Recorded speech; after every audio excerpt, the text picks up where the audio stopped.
2015 Hall of Fame täydentyy seuraavilla korissankareilla. Terhi Airas.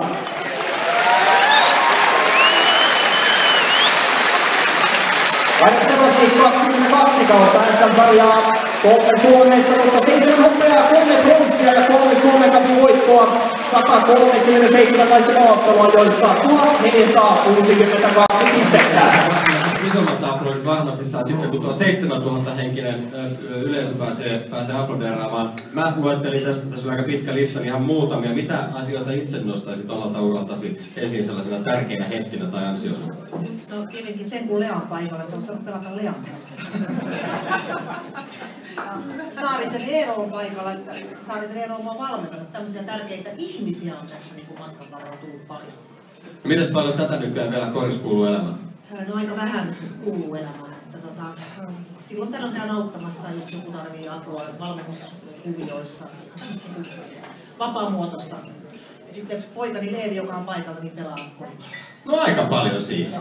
Ja sitten tämähän oli siis niin vihjeeksi, että jos joku tarvitsee apua, niin täällä olisi valmis Hall of Fame ihminen auttamaan. 81 lähdin Ruotsiin ja luulen, että olin ensimmäinen nainen, joka lähti niin sanotusti ammattilaiseksi, jos sitä niin voi siinä vaiheessa sellaiseksi kutsua, mutta meillä oli joku kisat ja sitten tämmöinen ruotsalainen niin sanottu manageri tuli kyselemään, että oletko kiinnostunut lähtemään Ruotsiin pelaamaan ja mä luulin, että se oli vitsiä, mutta sitten itse asiassa mun tuli kirje kotiin, siihen aikaan tuli ihan kirjeitä ja siinä sitten tiedusteltiin halukkuutta lähteä. Mutta se oli tietysti aika hankalaa, koska ei kukaan ollut oikein lähtenyt ja seurojen välillä oli kaikenlaisia maksusopimuksia ja oli vähän ehkä liitollekin kummallinen juttu, että siinä oli aikamoinen sitten se niin kuin käynnistyminen, että mä ylipäätänsä sitten pääsin lähtemään. Ei mitään, siis Ruotsissa oli siihen aikaan niin oli jo muitakin niin kuin pelaajia, ei kovin monta, että taisin olla niin kuin 3. sillä kaudella ulkomaalainen pelaaja siellä. Ja Tukholmassa oli sitten 3 vuotta pelaamassa. Ei sitä ajatellut, että olisi ollut ammattilainen, vaikka tietysti sai siitä pelaamisesta vähän rahaa ja ylläpidon ja sen tyyppisiä asioita sitten niin kuin hoidettiin. Mutta ehkä se sitten oli ammattilaisuutta.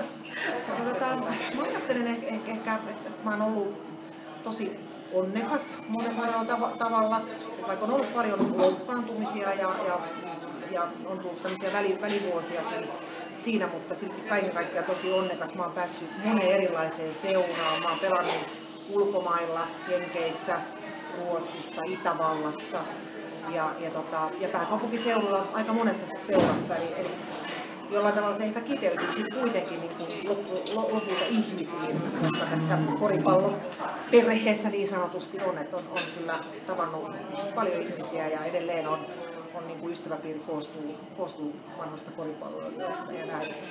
Jollain tavalla ehkä siihen se sitten kuitenkin vetäisi ne johtopäätökset, että nämä ihmiset. Ehkä siis vaikea sanoa, kun on ollut niin nuori ja silloin ei ehkä ole ajatellut tuollaisia asioita, mutta näin jälkeenpäin, niin tänäänkin täällä istui Saarisen Eero, niin hän on mun ensimmäisiä semmoisia oikeita valmentajia, joka jollain tavalla poimi mut joukkoihinsa ja meillä oli tämmöisiä, hän tajusi, että mä oon pitkä ja ehkä vähän lahjojakin ja hän järjesti tämmöisiä ylimääräisiä harjoituksia. Me käytiin ihan harjoittelemassa moveja ja meitä oli 2 tämmöistä pitkää sentteriä, jota siihen aikaan ei hirveästi ollut pitkiä. Hän käytti paljon aikaa. Mä uskon, että varmaan hän on eniten vaikuttanut.